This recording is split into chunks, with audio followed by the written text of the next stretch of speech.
जाचक अटी आरक्षणाबाबत लावू नयेत। जे आम्हाला निकष लावले ते इतरांनाही लावा असं मनोज जरांगे यांनी म्हटलंय।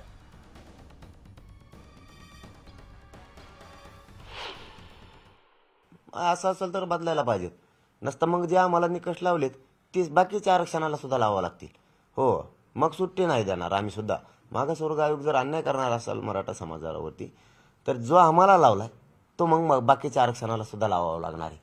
हो, त्यांना सुद्धा बाहेर काढावं लागणार, म्हणजे आम्हाला एक नाही आणि त्यांना एक नाही असं नाही होणार। लातूरच्या रेणापूर तालुक्यात मनोज जरांगे यांनी रात्री उशिरा सभा घेतली होती। ही सभा उशिरा झाल्यानं 11 आयोजकांवर पोलिसांनी गुन्हा दाखल केलाय। तसंच पोलीस या सगळ्या संदर्भातली पुढची कारवाई देखील करतायत।